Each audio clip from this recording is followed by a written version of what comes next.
اور ساری قومیں دعوت اسلامی سے الحمدللہ کم و بیش وابستہ ہیں، اور یہ مدنی کام الحمدللہ ایک پیسفلی دور نہیں رہا، الحمدللہ مدینے کی طرف اڑ رہا ہے، یہ چل رہا ہے۔ تو یہ انڈرسٹوڈ سی بات ہے کہ یہ کچھ ایسی اسپریچول پاور ہیں جس کی وجہ سے یہ سارا کام ہے، اور یہ بالخصوص امیل سنت کے صدقے میں اس تنظیم پر اعلیٰ حضرت کی نظر ہے، غوث پاک کی کرم ہے، میرے آقا صلی اللہ تعالی علیہ وسلم کی خصوصی کرم ہے، فیض ہے۔ سینکڑوں کئی بے شمار اسلام بھائی کو خواب میں آ کر میرے الیاس قادری کو میرا سلام کہنا، تو کبھی سب زماں میں ہوتے تو جیسے وہ ہمارے یہ پیٹرس برگ کے جو ہیں ہمارے اسلامی بھائی، تو یہ بھی دعوت اسلامی سے جو متاثر ہوئے تو انہوں نے خواب کے اندر وہ دیکھا کہ میں سرکار صلی اللہ علیہ وسلم کے روزے انور پر حاضر ہوں، اور وہاں ایک عصا مبارک ہے، اور عصا مبارک کے اوپر سب امامہ رکھا ہوا ہے۔ تو یہ بس یہ اتنا سا انہوں نے خواب دیکھا، تو جب اتنا سا انہوں نے خواب دیکھا ان کو لگا کہ یہ سب امامے والوں کو سرکار کی بارگاہ میں کو مقبولیت اور قبولیت حاصل ہے۔ وہ سب امامہ دیکھ کر پھر انہوں نے سب امامہ پہن لیا، دعوت اسلامی میں آ گئے، اور وہ پہلا شخص ہے جس نے پیٹرس برگ کے اندر کام شروع کیا الحمدللہ۔ تو یہ اس طرح دیکھا، اس کے پاس کون پہنچا تھا، اس کو کون پہنچا اس کے پاس پیٹرس برگ کے اندر، تو ہم تو نہیں پہنچے تھے اس کے پاس، لیکن وہ سویا اور خواب میں کام ہو گیا اس کا۔ تو یوں پھر اگر اس کو آپ وہ مینولی دیکھنا چاہتے ہیں تو الحمدللہ امیر علیہ سنت نے ہمیں یہ بتایا کہ آپ کام کو تقسیم کریں، distribution of work with power is a basic principle. کیا الحمدللہ دعوت اسلامی کا مدنی کام تقسیم ہے، مسجد ذمہ دار ہم بناتے ہیں، پھر چند مسجدوں پر اور ذمہ دار بناتے ہیں، مجالس سے بناتے ہیں، مشاورت بناتے ہیں، پھر ایک سٹی لیول پر شہر سطح پر ہم مشاورت بناتے ہیں جو پھر پورے شہر کے کام کو دیکھتی ہے اور ان تمام شعبہ جات کو دیکھتی ہے، پھر ان کے اوپر ہم پروویژنس بناتے ہیں جو مختلف شہروں کو دیکھتی ہے، the group of cities that is called provisions and group of provision that is called country. پھر اس ملک کے اوپر ایک کابینہ بنتی ہے، جیسے آپ کے ملک کے اندر ایک ساؤتھ افریقہ کی انتظامی کابینہ ہے جو اس پورے ساؤتھ افریقہ کے کام کو دیکھ رہی ہے۔ تو اب جیسے آپ کی ایک کابینہ آپ کی ساؤتھ افریقہ کی، تو ہمارے جو کلکتہ ہمارے ہند سے اسلام آئے ہیں، ان کی ہند انڈیا کی 7 کابینہ ہیں، 7 کابینوں سے ہند چل رہا ہے، اور میں بھی پاسبل کہ آگے چل کے ہمیں 12 کابینہ بنانی پڑے، ہند بہت بڑا ہے، تو بنگلہ دیش کی کابینہ ہے، تو ہمارے ملک کی ایک کابینہ الگ بنی ہوئی ہے، تو یوں مختلف کابینہ بنی ہیں۔ پھر بیرون ملک کی جو کابینہ بنی ہوئی ان سب کو دیکھنے کے لیے ایک مجلس برائے بیرون ملک بنی ہے، اوورسیز مجلس بنی ہے جو ان تمام کاموں کو دیکھتی ہے۔ تو یہ کابینہ اور تمام شعبہ جات تمام مجالس ہیں الگ الگ بنا کر، ان سب کے اوپر ان کی مجالس بنا کر، انشاءات بنا کر، ان پر کابینہ بنا کر، اس کے اوپر الحمدللہ مرکزی مجلس شورا بنائی گئی ہے، اور مرکزی مجلس شورا ان کے وقتاً فوقتاً مشورے کرتی ہے، ہر 1.5-2 ماہ کے اندر ودین 40 days 45 days اور 50 days الحمدللہ کابینہ اور شورا کا باقاعدہ مشورہ ہوتا ہے عالمی مدنی مرکز فیضان مدینہ میں۔ اس میں ہماری جو بیرون ملکی مجلس ہے، اوورسیز مجلس ہے، وہ بھی بیٹھتی ہے، اور یہ مور دین 50 اسلامی برادر یہ آلموسٹ 5 دن کے لیے ہم فیضان مدینہ میں آ جاتے ہیں، اور ہمارا کام اس وقت ملک اور بیرون ملک کے مدنی کاموں کو سروے کرنا ہوتا ہے کہ کہاں کیا ہو رہا ہے، اس میں جو ہمارے پاس میلز آتی ہیں، مکتوب آتے ہیں، ان کو during that work during the مدنی کام جو ان کو پرابلم کریٹ ہوتے ہیں وہ سب لے کر آتے ہیں، وہ ڈسکس ہوتی ہے اور ایک لمبی ڈیبیٹس ہوتی ہیں، پھر نکات آتے ہیں، پھر وہ میجورٹی پر وہ نکات طے ہوتے ہیں، پھر وہ نکات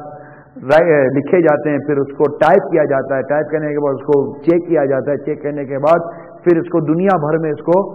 میل کر دیا جاتا ہے، دنیا بھر اس کو دے دیا جاتا ہے کہ اکارڈنگ ٹو دس پوائنٹ نکات اب آپ اپنے ملک کے اندر مدنی کام کریں، اور پھر ان سے تمام ممالک سے کارکردگی لی جاتی ہے، رپورٹ کلیکٹ کی جاتی ہے کہ آپ کے یہاں قافلوں کی کیا پوزیشن ہے، اجتماع کی کیا پوزیشن ہے، تو کہیں کمزور ہوتی ہے تو مزید ان کو ہم پیچھے سے مبلغین پرووائڈ کرتے ہیں، تو قافلے آتے ہیں، تو 12 ماہ کے قافلے آتے ہیں، 30 دن کے قافلے آتے ہیں، 12واں دن کے قافلے آتے ہیں، ٹریول کر کے آتے ہیں، ان کے ویزے ایشو کروائے جاتے ہیں، تو ویزوں میں جو پرابلم ہوتی ہے ان پرابلم کو ختم کروایا جاتا ہے، پھر وہ کہاں رہیں گے، کیا کھائیں گے، کیسے پئیں گے، ان سب کا ان کو ارینجمنٹ دیا جاتا ہے۔ سر سمجھ سکتے ہیں آپ کہ آپ ایک جو دنیا کے مختلف ممالک میں جنہوں نے اپنی چھوٹی سی فیکٹری کھولی ہوئی ہوتی ہے، تو یہ بنگلہ دیش سے،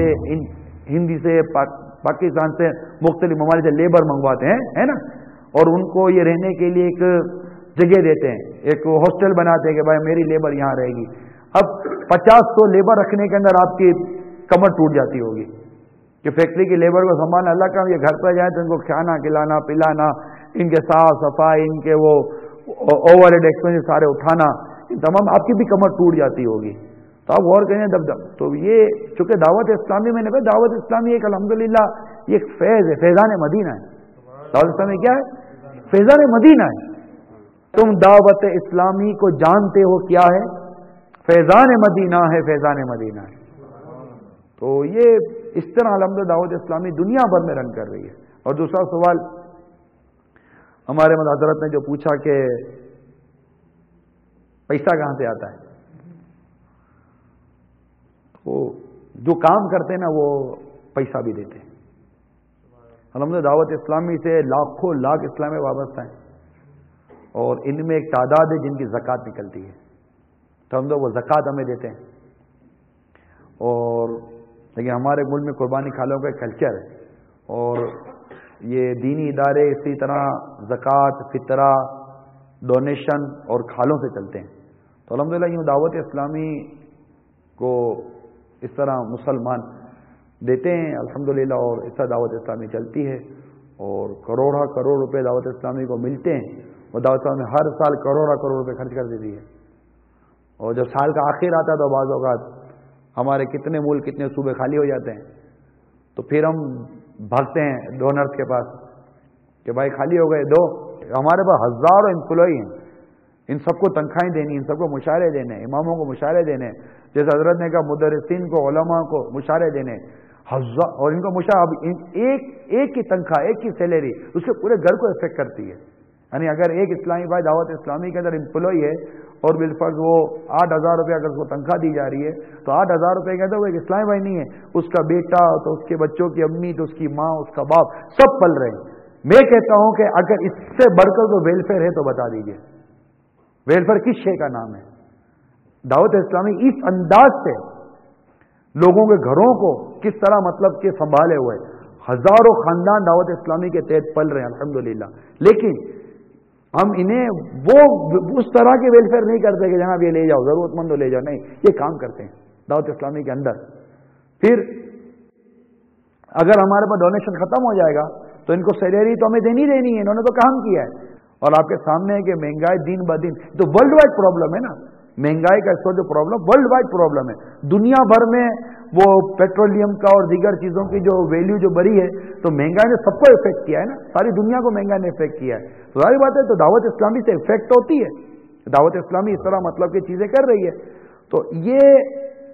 ہمیں ختم ہونے کی صورت میں ہم نے ڈونرز کے پاس جانا ہی جانا ہے، ان کو پتہ نہیں چلے گا ہم ڈونر کے پاس چلے گئے اور وہ کہیں گے ہم خالی ہو گئے۔ اسی طرح ہمارے پاس ہزاروں طلباء پڑھتے ہیں، عالم بن رہے ہیں، ان کو 3 ٹائم کا کھانا کھلانا ہے، ہمیں کہیں نہ کہیں سے چاول کا، آٹے کا ارینج کر کے ہم نے اپنے طلباء کو کھلانا ہے، یہ ہماری ڈیوٹی، ہماری رسپانسبلٹی ہے، اور یہ کوئی کسی کے اوپر احسان نہیں ہے،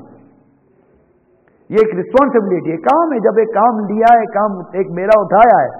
اور یہ اتنا بڑا جب 110 جامعات چلا رہے ہیں، 650 سے زیادہ مدارس المدینہ چلا رہے ہیں، تو ہزاروں کے اماموں کی تنخواہیں جا رہی ہیں، تو اتنے 35,000 شعبوں میں کام ہو رہا ہے، جیلوں میں کام ہو رہا ہے، قیدیوں کی خیر خواہی کرنی ہوتی ہے، یہ سارے کام جب کرنے ہیں تو اس کے لیے ڈیفینیٹ ہے کہ اسی طرح ہم ڈونیشن کرتے ہیں الحمدللہ، اور ہمیں ملتا بھی ہے، جو دینے والے دیتے ہیں، زکوٰۃ دیتے ہیں، فطرہ دیتے ہیں، اپنی خالیں دیتے ہیں، اور اتنی محبت میں کھال دیتے ہیں کہ اگر دعوت اسلامی کو کھال نہیں جائے تو پیسے دے دیتے ہیں کہ ہماری کھال تو کوئی اور لے گیا، جانور کے پیسے آپ لے جاؤ۔ ہمارا دل اس وقت مطمئن ہوتا ہے کہ دعوت اسلامی کو کوئی پیسہ جائے ہمارا۔ تو یہ کون ہوتا ہے پتہ ہے؟ یہ وہ ہوتے ہیں جو دعوت اسلامی صرف پیسہ نہیں، دعوت اسلامی صرف پیسہ نہیں لیتے، ہمیں ہمیں بیسیکلی چندہ نہیں چاہیے ہوتا، ہمیں بندہ چاہیے ہوتا ہے. وی نیڈ بندہ، وہ چاہیے. کیونکہ ہمیں یہ ذہن دیا